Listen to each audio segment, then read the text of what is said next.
Who took a bigger L in front of the world? Washington or Joe Coy?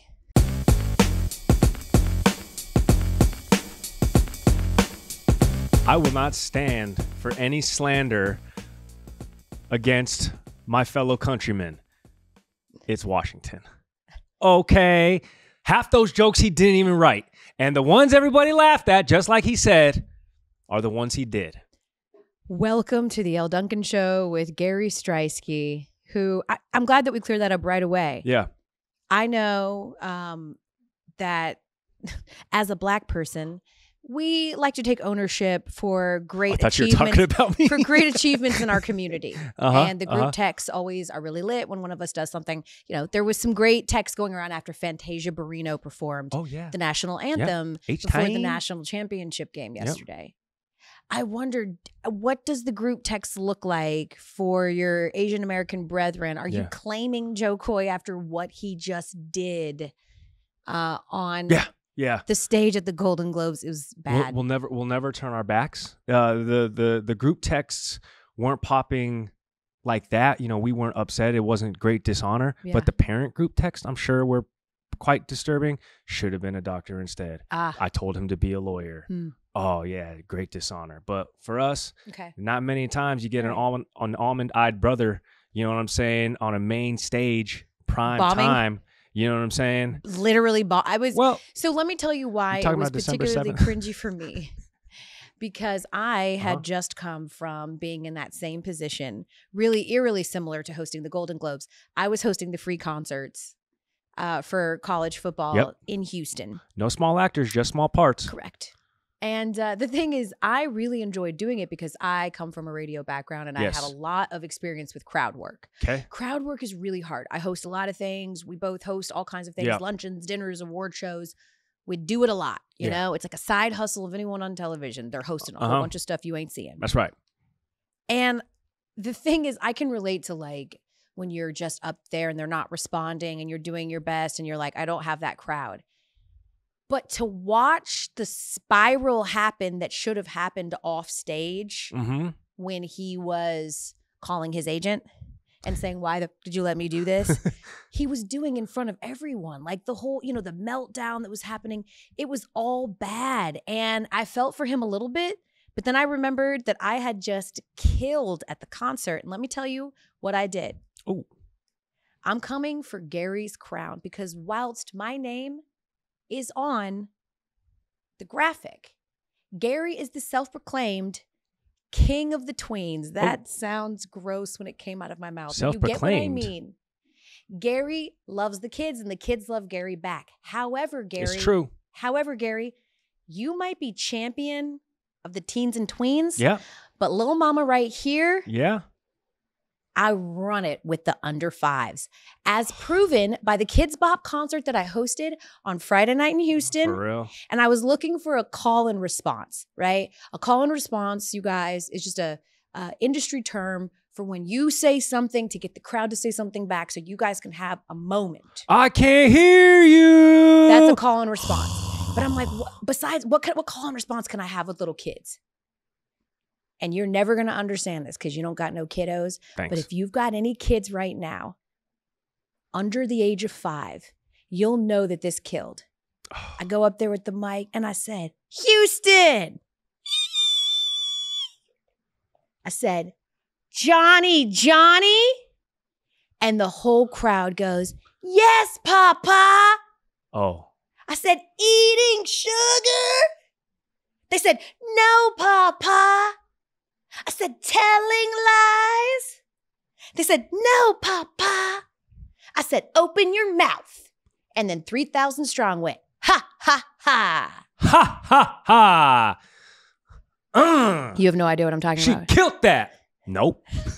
I sure don't.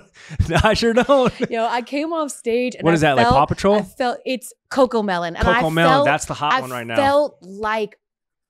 I felt like that was my moment. Like that was when they talk about just going out in front of a crowd that loves you and is feeling everything you're doing. I've never felt it more than when those little kids were screaming Coco Melon back in my face at me. I came off stage and Omar was like, you did it. Damn. The power you must have You felt. knew it. You killed it. And I felt so much power in that moment. The same power that Michigan must have felt. Freddie Mercury in front of that crowd. I pretty much was. I mean, it was pretty much golly. Live Aid with children. That's amazing. With babies. It was great. You can't see, but I got goosebumps under this sweater. You really should. It's People are going to talk unbelievable. about this moment for a long time. I If, am. of course, those kids were old enough to have the core memory. I think you might have been their first one. Maybe, could I be their first core memory? I think so. When people say, what was the first concert that you went to? Will it be this Kid Bop concert? There was like Faith Evans was up there and she was like really getting the crowd going. Christina Milian was killing it. Christina Milian was doing her thing. She's had a real resurgence in her career and she was killing it. I was going to guess like, baby. Yeah, but that's not like a good like that's chanty. Too old. Oh, you're right. Okay, You no, know hey, what I no, mean? I That's know. not- I yeah. wouldn't know, but that's the level in which I know the use. Yeah. That's my baseline. Yeah. I've heard of Coco Melon. Yeah. I've not done a deep dive on the content. Yeah. You know, too much content to consume. You don't need to. Okay. It's basically they just take like a little melody and then they just like, you know. No, it sounded like a banger for yeah, real. they just put words together. Like if DMX said that, that's a Rough Rider anthem. You know what I'm saying? Like Oh. R.I.P. But Johnny DMX style. that's kind of fire. There was actually Johnny said. That's pretty good. Son of my son, sin of my sin. That's fire. There was absolutely no dog in the fight though last night in Houston, which is why you were down there. Yeah. I mean, so here's a little bit as we switch gears to the national championship. There was some, and I feel like the score is going to really allow us to say things like Michigan just dominated that game. But I tend to disagree. In fact, okay, I watched this game and I took notes because I think, you know, instead of sort of doing like a highlight reel, which we can't really do here on SportsCenter today, even on my 6 p.m. SportsCenter, we're probably going to run a highlight. Yep. You're going to see the plays, stuff like that. We can't do that because, yeah, it's a visual medium, but also it's a audio one. Yep. So what I decided we would do is I will do my own podcast style highlight. Yeah. Set to an Imagine Dragons inspired anthem song. You're drunk off your musical talents. You ready? Yes. No, I'm not going to like sing it. I'm just going to, Oh, it's you're going to be not? the background music. Oh. Okay. You ready? Oh. Okay. Uh. No biggie. Michigan scores a lot right away. Wait, is Blake Corum already averaging 35 yards a carry? What? 35? Oh, God. Is this TCU, Georgia? That was fun. It was my team, but I don't want to watch that with no actual dog. Ooh, big stop, Huskies. All right, not TCU. They already have at least 10 points. Dude, Dylan Johnson can't walk, and then he just got nut checked, and I don't know how much more punishment he can take. And that hurts. 7-point game at the half. Consider that a win, Washington. Second half, let's go. Oh my God, a pick. And a hurt leg. Mahomes that Penix, or get a shot of penicillin. Oh. Then my phone fell on the couch for a while, and I just abandoned it. Damn. And I picked it back up with so many drops. McCarthy, he could go all turf monster. 10 completions. That's it. Both these offenses have dried up like a fitness influencer in January. What? Getting real vascular. Oh, Blake Corum, there you go again. Okay, this is over. Damn. That pretty much summed it up. And there you go, guys, is your audio style highlight of that game. I thought you were going to sing it to us. You kind of gave it to us in melody. It was like a build-up. I liked it. So it took me on a journey. Here's the thing. I feel like I watched it for the first time. Even though you watched the whole game. Yeah. I don't agree that Michigan dominated this game. I actually agree with Michael Penix Jr. that they did not execute in big places. I am not saying Washington gave the game away by any stretch, because that front seven for Michigan is relentless, and we knew that. And they made it very uncomfortable for Michael Penix Jr., who was not particularly good when he was pressured. 5 for 16, 67 yards. pair of interceptions, not good, but they had huge drops, Gary. Yes. They had huge missed opportunities, Gary. Turnovers, holding calls. They just shot themselves in the foot over and over and over again. This was a 7-point game in the fourth quarter. That final score is not indicative of how many opportunities Michigan gave them to stick around. And a lot of that is because, much like we saw last week against Bama, Michigan's offense largely dried up in the second half. And so if you're Washington, you aren't feeling like you just got rocked or dominated. You are feeling like what could have happened if they'd have rode some of those momentum shifts. And again, I'm not saying that the result would have been any different. I'm just saying this would have been a game that at least I predicted would have been a higher scoring game. Could they have made some of those key plays? And one, I think, where they could have kept their foot and pressure on Michigan's neck later into the game. See, it's interesting the prism you saw that in, because I saw it in the complete opposite vein. It looked to me like Washington got smoked. They were outmanned at every single position on the field. They were outcoached. They looked like, and I tweeted about it in the first half, and then, of course, the lyrics told us otherwise. They looked like TCU did for a large majority of that game last year against Georgia. Michael Penix did not look anything like the Heisman finalist, the Heisman runner-up that we saw this year. We had Trevor Maddich on SportsCenter this weekend, and we asked him, what's the one thing that Michigan has to do for Michael Penix to not be the quarterback that we expect him to be, 400 yards, 4 touchdowns, whatever. And he goes, if Michigan can pressure Michael Penix Jr., they're going to run away with this game. And I looked up the stats. He only got sacked one time. But every single time Washington snapped the ball, there were Michigan defenders in the backfield. Yeah. It felt like he got sacked 10 times in the first half for whatever reason. The pressures weren't even all that high either. And he was making such uncharacteristic non-throws and throws. Overshooting people, Roman Dunze, overshooting Jalen Polk. 27 completions, 51 attempts. That's insane. Yeah. In the biggest spot with the biggest lights on the biggest game, 6th-year senior. You got to lay it all out there. And he played the worst game of his season. That was bad. And then Michigan was exactly who we thought they were, a team that was going to have to rely on their defense, which they did. Their defense stepped up, and then they were going to be opportunistic. All right, Edwards had the touchdowns in the first half. Blake Corum sealed the deal in the second half. Michigan was exactly who Washington expected them to be and who everybody else expected them to be. But the Huskies just did not show up. Exactly. I think both of those teams can leave that game saying that they played their game. Washington did play their game, which is that they don't have a defense that's going to scare you, and they do have a defense that is going to be a liability. No, but a defense that is opportunistic. And that defense, despite the fact that I joked about it, Blake Corum was averaging seemingly 40 yards a carry, this was a 7-point game in the fourth quarter. That defense got very timely stops, in particular that 4th down for Michigan. Huge stop there before the half. So they gave their offense opportunities. The difference is that Washington had always been able to rely on an explosive play, a big play, something downfield that would get a momentum swing and would get the things going. And every time they did that, there would be an overthrow or a holding call or a drop.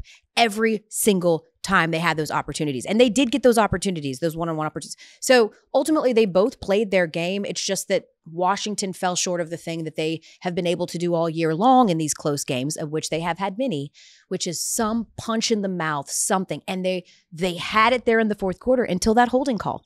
That holding call wiped that away, and then they ended up. That was a huge 42-yard swing. It was a 42-yard swing. And so that's what happened. So now, of course, Michigan champions. Congratulations to Michigan. Asterisk. Exactly. The confetti hadn't finished falling before we have the asterisk of, do they deserve to get this? Is Harbaugh leaving? Jim Harbaugh's on his way out. Does this wipe away what this is? And here's my thing. I was fine with all of this happening. Jim Harbaugh moving on, if that's what he decides he wants to do. He did exactly what he said he was going to do at Michigan. He brought them back. And more importantly, he convinced those kids to come back one more year after the heartbreak of the last 2 years in the semis, to not go to the NFL and come back and try to finish this thing. And because he was able to successfully do that, they in fact finished this thing. But here's what we're not going to do. We're not going to do what he already did, which is rewrite history now and claim you never did anything wrong. Off the field issues, We're innocent. And we stood strong and tall because we knew we were innocent. Gary, we're not doing, I keep hearing some of my colleagues today even say things like alleged. We are no longer at alleged. He was convicted of sign stealing. It was admission.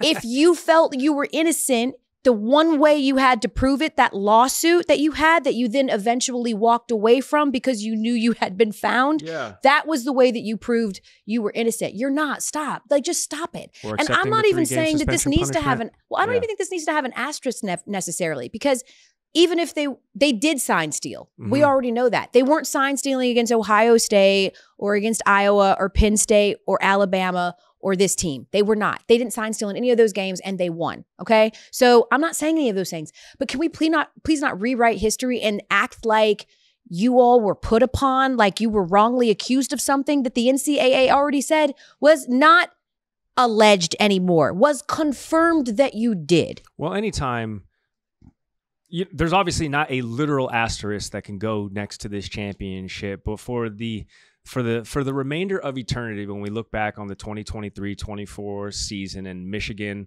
winning the CFP for the first time, winning the national championship for the first time since 1997, it is going to be immediately followed with, oh yeah, the sign stealing year. And I saw somebody on Twitter, which was actually pretty poetic, right? Is that Michigan won the national championship in Houston, the same city, 2017 Astros, for doing what? Stealing signs, winning titles, and they did it in Houston. When you talk about that Astros World Series, what's the second sentence that always comes up? 2017 Astros World Series. Oh, yeah, the sign stealing, the buzzer, the beating on the trash can.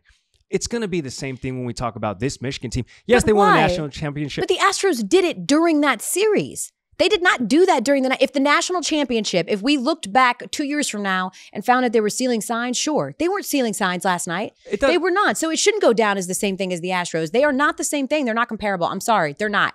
Yes, they're not this. No, they're not the same thing, because the Astros didn't just benefit to get there and then didn't use them in the actual series. You don't think that the Astros used them in the series? And no, I don't think that sign stealing that they did previously had anything to do with their ability last night to beat Washington. No, I think sign stealing, in fact, did, because if sign stealing didn't help them win at least one of those games, they're not playing for a national championship. That's just. No, I don't think. I don't think that's fair. I don't think that's fair to say. Everything equals up to them having to be 14-0 and playing for a national title. And just like the committee outlined, if a one-loss team wasn't going to get in, so any point during this regular season, if they didn't have the benefit of, they didn't need to steal signs to beat any of those other teams. An advantage.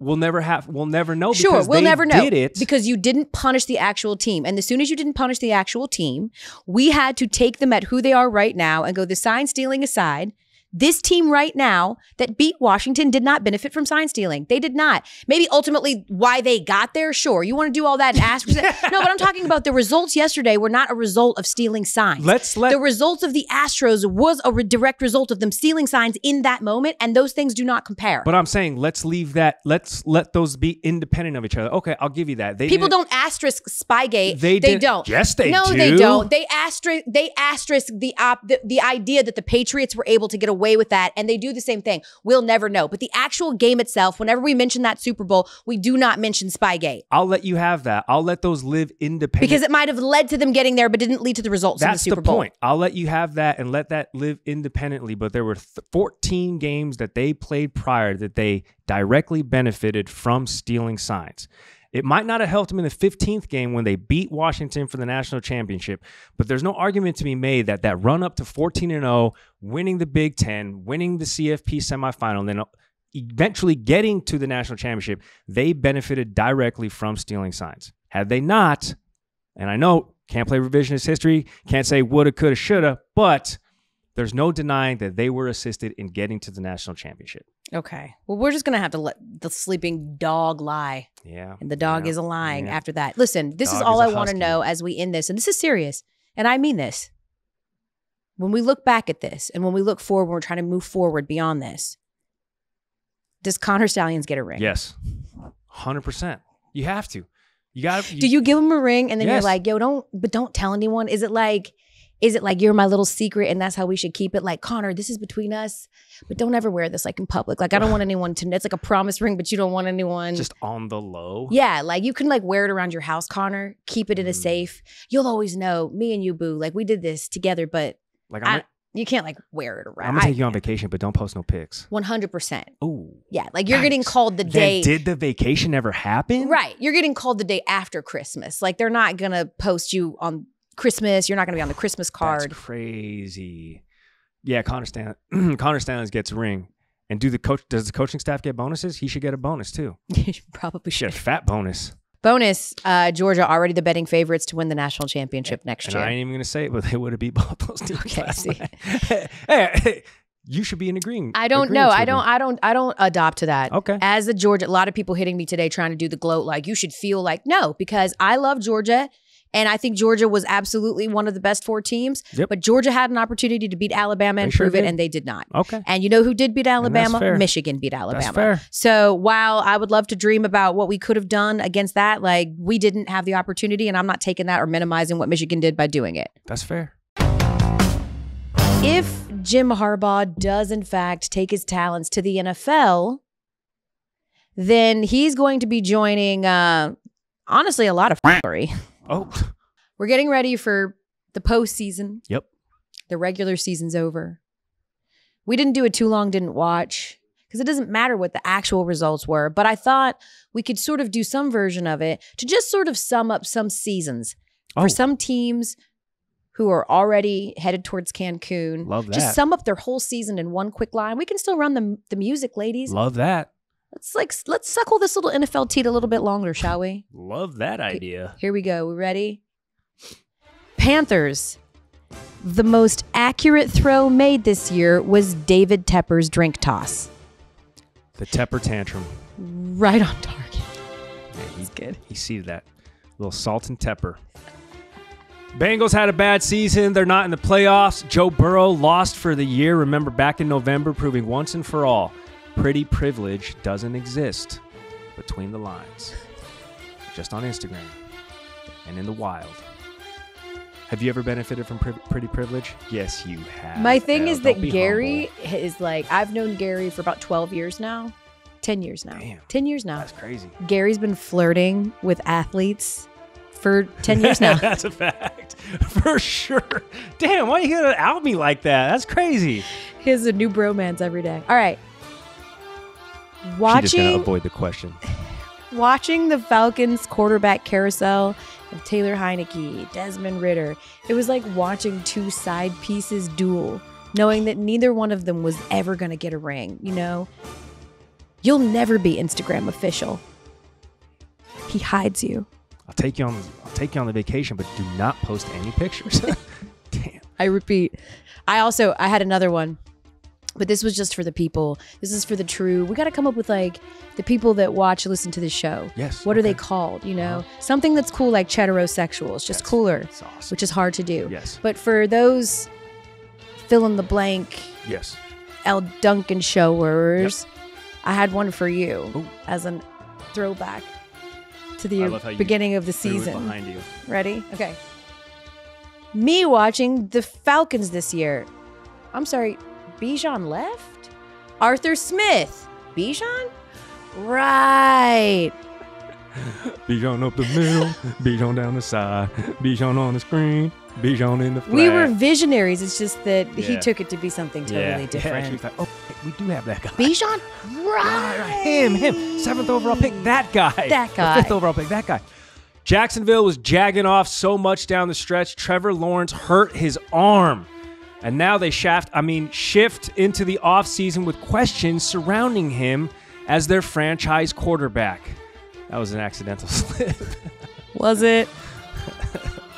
After losing Daniel Jones towards the beginning of the year, the Giants end the season in relatable fashion with quarterback injuries to Tyrod Taylor and Tommy DeVito. I mean, chicken cutlets. This team needs spinach. And also whole milk. Some vitamins. Boniva. Creatine. Hey, I got a creatine guy. Holler at your boy.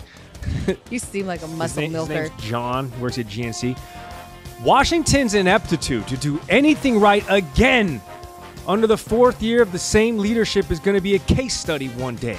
Nobody wants to talk about it now with all the other headlines going on. Also, the Commanders had another bad season.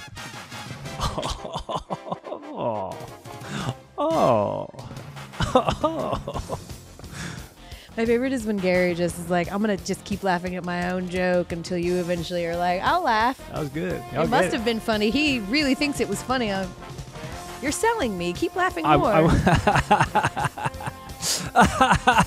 Ha. It's like a joker.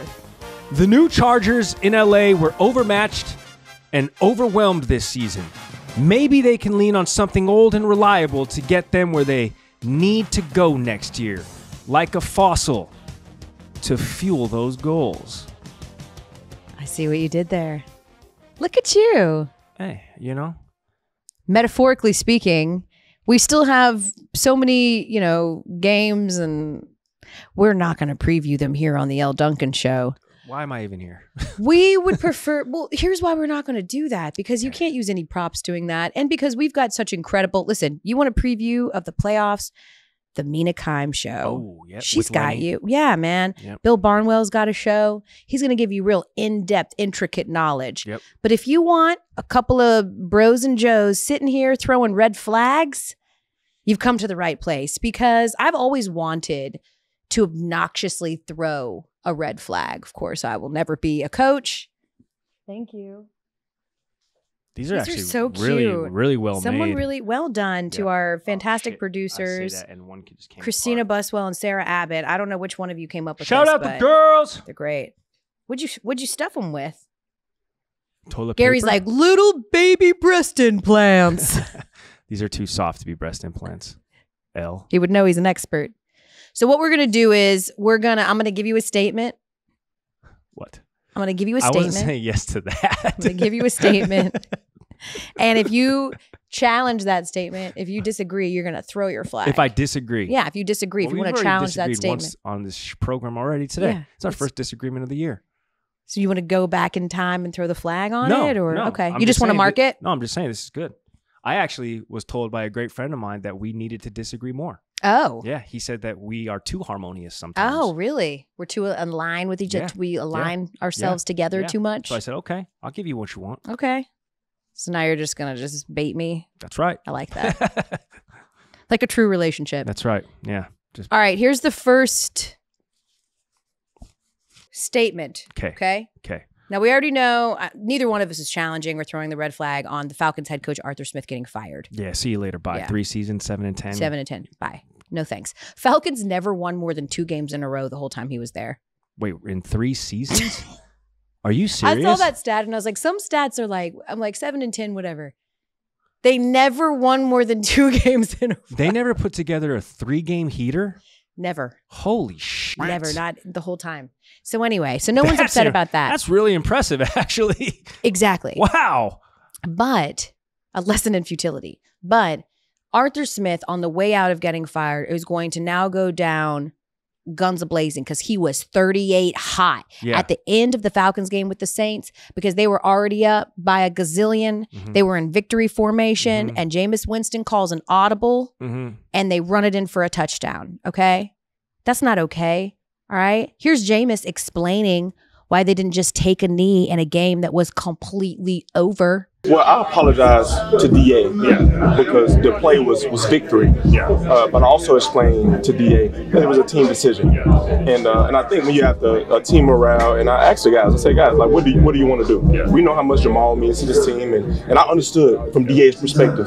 So I give him that. But DA didn't condone that at all. You know, he didn't. However, we decided as a team to do it, and man, we got an interception to the 1-yard line.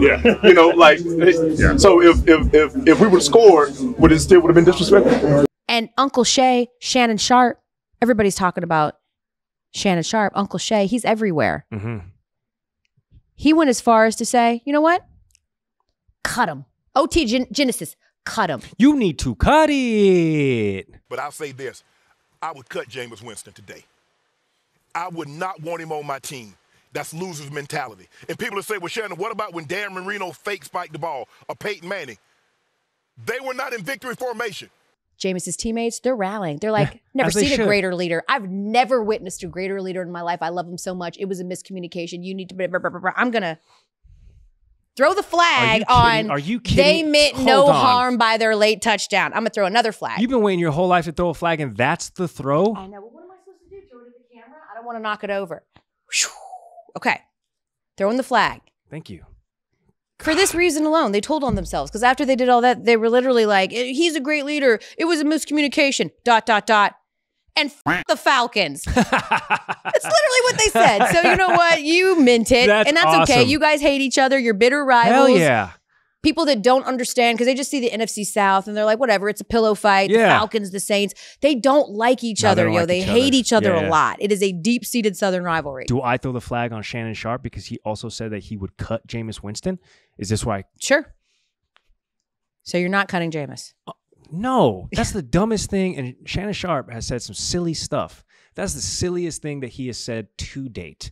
Now listen, Shannon Sharp, he's getting a little too willy-nilly with the scissors, talking about he wants to cut Jameis Winston. All right, I think he's comparing Jameis to what sounds like, if you listen to his podcast, how he sort of treats the women in his life. He cuts them quick.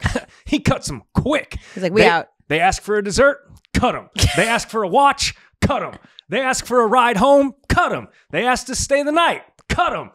He just wants to cut everything. Yeah. This dude is Edward Scissorhands. Jameis Winston is awesome. I agree with his teammates. And also, he is hilarious. Put a hot mic in front of that guy, and it's nothing but jokes. Do you remember this? You see this W? That was actually in New Orleans when he was with the Bucs. We gonna eat this W. Eat this W. That was the funniest shit I've ever seen in my life. Jameis Winston is a treasure. So, you need to chill. You need to cut it. Apart from all that, Jameis Winston is like a really serviceable backup, and you do like not cut. Yeah, you do not cut really serviceable backups. He's a solid all right, quarterback.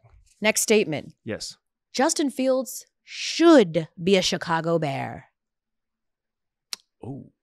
All right, let me present you pros and cons, and then you can decide whether you want to throw. Okay. Pro. Chicago won 5 of their last 8 games. Yep. NFC North, relatively open. Because, I know the Lions, and, we love the Lions, and we're rooting for them. But they haven't been winning enough to show us that they have just, taken a stranglehold of the division. They're not the Chiefs or anything like that, right? Yes. And the defense really showed a tons of signs of life, especially after they got Montez Sweat, okay? So there's some benefits there. You doubled your win total from last year. You doubled it. I know. Matt Eberflus. You couldn't pick that guy up out of a lineup. But still... You doubled your win total year over year. The con is Justin Fields giving you better numbers than a rookie might. A rookie who you can have another 3 years to decide if it works for you. Or do you keep Justin Fields, who are going to have to pay? You can pick up the 5th-year option and you can claim to have another year or 2 to look. But at some point, he's going to start holding out. So do you pay Justin Fields? God, this is such a good... Exactly. Ladies first. Okay. So if the statement is he should be a Bear, I'm throwing the flag. Oh, then I'll tuck my little flag away. Yeah, I'm gonna just because I think that he can be a starting quarterback. It's not an indictment on him at all, and I think he showed that. There's certainly signs of life there in that offense towards the end, but he just can't do it there anymore. Oh. There's the bad juju. It's just not good. It's there's not good feelings, and I think that is important. Getting him out now before this becomes a situation where another 2-3 years of is he, can he, will.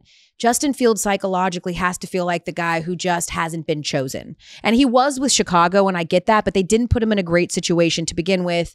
And now the same way it was in college for him, it becomes, can he, is he capable, is he capable? He needs to go someplace that is clamoring for him, that feels like they are a Justin Fields away. Atlanta is calling. Make the moves and go get him. I think you need to move on. Actually, Atlanta is the place. I think so. He's coming home to Georgia. Gosh. If I didn't see the back half of the season, I think I would be in agreement with you. But because of how he played and because he's still under contract under that rookie deal, do you know how much you can get for the first overall pick? And if you flank DJ Moore with Marvin Harrison Jr., who hasn't... It's not like he doesn't have weapons, though. And imagine getting the best position player in the draft. And then you can really assess, is this our guy? If you have Marvin Harrison Jr. flanked outside DJ Moore, and then whatever other haul you can get for the number 1 overall pick. You know what team has a whole crop of number 1 skill position players? Atlanta. Without any of the bad juju of what's happened over the past few years. They don't have a coach right now. They don't. So you're going to... But it could be enticing for a potential coach to at the very least know that they've got a quarterback. And I don't know that Justin Fields feels like he's in a position where the Chicago Brass doesn't trust him or doesn't like him. It's the same front office that drafted him.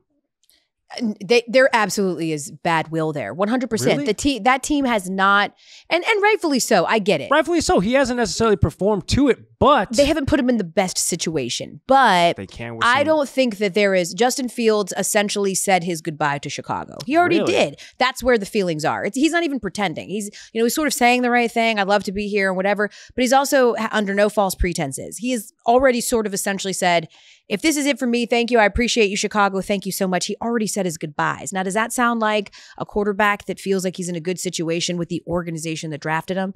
But speaking of potentially going to a place like the Falcons who's in need of a coach, here's our final flag, our final statement. You tell me if you're going to challenge this.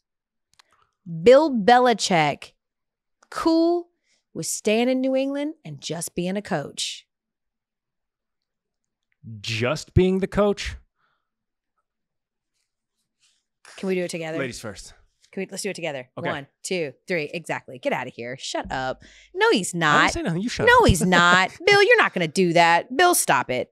Okay. Well, You can't put the toothpaste back in the tube, Gary. I just used that reference the other day. Exactly. Yeah. He's like 80 years old. You think all of a sudden he's going to take directions from a GM appointed by Robert Kraft? Please. No. Okay, so what if it's the other way around? What if he assumes something? Why would you do that if you're Robert Kraft? Well, no, time out. What if he something we've seen in Boston, Brad Stevens relieved himself of coaching duties and then assumed general manager or head of basketball operations. That's what Bill Belichick is worse at, is general managing. I don't think he's giving him, basically Bill's saying, I'm happy giving up personnel decisions. So he's essentially recognizing that the only thing that's keeping him potentially in that building right now is his coaching ability and not his ability to manage a team. He's allowed us into this closed, dark quarters for the first time in forever. Mike Reese even said it yesterday on SportsCenter, 2 days ago on SportsCenter. He said, I nearly fell out of my chair when Bill Belichick simply answered a question that I'm under contract. That is how buttoned up and close to the chest Bill Belichick keeps everything as it relates to his own contract and his own goings on behind the scenes, that he said in an answer that he was under contract for next year, which alludes to the point, which leans to the fact that he knows he's under contract. He wants to make it abundantly clear that everybody else knows he's under contract. So he's coming back as per his contract. So in one way or another, he's coming back. And I'm for whatever we collectively decide as an organization, he's going to be part of that decision. So I can see Can you imagine? I can see it being, is Nick Caserio going to come back? A guy that, left for Houston to run that franchise, and then he's going to come back and be the GM. So at least Belichick's cool with it because, hey, that was our guy. He left for greener pastures. Now he's going to come back because everything is so incestual with New England. They leave, they come back, they leave, they come back. I can see that. I can also see Bill Belichick, for whatever reason, being in charge of personnel matters in the front office and having a new voice in the locker room. You think that's that's completely out of pocket? Yes, I think that the thing that's getting the most criticism right now from Bill Belichick is his ability to draft and personnel matters. And so no, I don't think that he's going to take the one thing. I mean, the bright spot on this team has been defense, if there's a bright spot, right? That's Bill Belichick's corner. Yeah. So he's still capable of putting together great defense. But in terms of him constructing a team, not good at it. And again, Tom Brady, he's not really been good at it for a long time. Tom Brady just was the deodorant to that for many, many years. I think that if you brought in the right coach who could have a cohesive relationship with the Belichick and make personnel decisions together instead of Bill Belichick being the judge, jury, and executioner, I think that could live in harmony. I don't know who that coach is, but I can see it happening. We'll certainly see. As this is how we wrap things up on SportsCenter. This is one of those catch-all wrap-up things. You ready? Really? Yeah. We'll certainly see how things play out as the NFL playoffs get underway. I never do. I never so do the boilerplate stuff. God, you're so cool. I'm so unique. I'm so unique. I'm like so unique. I'm so unique. You work so hard. You're so cool. Yeah, dude. I'm just trying to switch it up, be a different voice. No, I get it. It's really easy to not do the boilerplate stuff when you're only on 2 days a week. 4. We had some tough news in the NBA. You know, one of these, I pitched this to you via the text message a couple of weeks ago, so I'm pretty sure you hate it because you never really responded. But today I think I've counted that we already have 2 storigamis. Now, a scorigami, for those of you who don't know, is when we have a score for the first time. We've never had it. Like, there's a whole thing and website you can follow and Twitter, and it will tell you when we have a result that we've never had before. Mm-hmm. And so I got the bright idea of like, what about storigamis? Like stories that we've just really never had before. And in this particular case, Michigan. I don't think we've ever had a coach suspended twice for 2 different things in the same season, end up winning a national championship with said team, right? Like that's a storygami. You even said, you know, the fact that they won that game in Houston, where the Astros with the cheating, maybe that's a storygami, right? Yeah. This might be a storygami too. Embattled NBA superstar suspended for being a knucklehead comes back to try and resuscitate franchise on the brink, instantly makes an impact, doubles their win total from their whole season while he was out, and then tears his shoulder and is out for the season. Ja Morant, he's done. Dunzo. This is really such a bummer too, because I was very much looking forward to sort of that will they, won't they push that it looked like the Grizzlies were going to be able to make. They would have made the playoffs. I mean, right now they're sitting at 13th, but this is just a devastating injury to him. It's bad for the NBA too. I mean, he's one of a handful of stars that you can say are superstars, a needle mover. And the way that he came back, I mean, we talked about it on this show. His freaking first game back, he hits the game winner at the buzzer. I mean, the guy's just a human highlight reel. So for all of the on-court stuff that he contributes, it stinks that he's not part of that he's not going to be part of the rest of the season. No matter what the Grizzlies would have done, would not have done. Yeah, that sucks. 6-3 in his return. 6-3 in his return, which, like I said, matched their win total while he was out for those 25 games. Ooh. So certainly a bummer. But Ja Morant goes down, one man goes down, and another man comes back. Draymond Green. This is hilarious. This story's so funny to me. This story is, of course, Draymond Green comes back from his suspension and basically says, the idea that y'all are even getting Draymond back in the NBA, thanks to the commish, because I was done. I had a conversation with Adam Silver, commissioner of our league. And I just told him, Adam, it's too much for me. Like, it's too much. Like, this is too much. It's all becoming too much for me. And I'm going to retire. And Adam said, you're making a very rash decision. And I won't let you do that. And I'm like, no, Adam, like, not really sure it's a rash decision. It's just all too much. Yo, can we strip this down for what it was? This dude literally got suspended for anger issues, and the NBA was like, bro, you got to stop fighting people. You got to stop being an absolute menace. And Draymond was like, oh, yeah? Well, fine. I'm going to retire. Can't stop, won't stop. They're just like, yo, Draymond, you got to stop, like, fighting your counterparts. You got to stop, like, kicking dudes in the nuts and giving Rudy Gobert rear naked chokes. And he was like, screw you, I quit. What? That's the stupidest. This dude's almost 40. Yeah. Come on, Draymond. What are we doing? Yeah. It's like when I'm like, hey, Xander, can you stop trying to smother your sister because she needs to breathe? And then all of a sudden his finger hurts and he's crying. It's a deflection. It's like, look what you all did to me. You bullied me so much I almost quit because I'm done. But he's learning. And is Eva okay? Is she good? She's going to make it. Okay. Whew, gosh. I was worried a little bit. But yeah, Draymond is jokes. He's like, listen, man, there's just too much talk, too much noise, too much chatter. As he says it on his podcast, his elective side hustle, his hour-long episodes that he so chooses to do. Yeah. There's too much noise and too much talk as he's in a hot mic right now. Draymond, chill out, bro.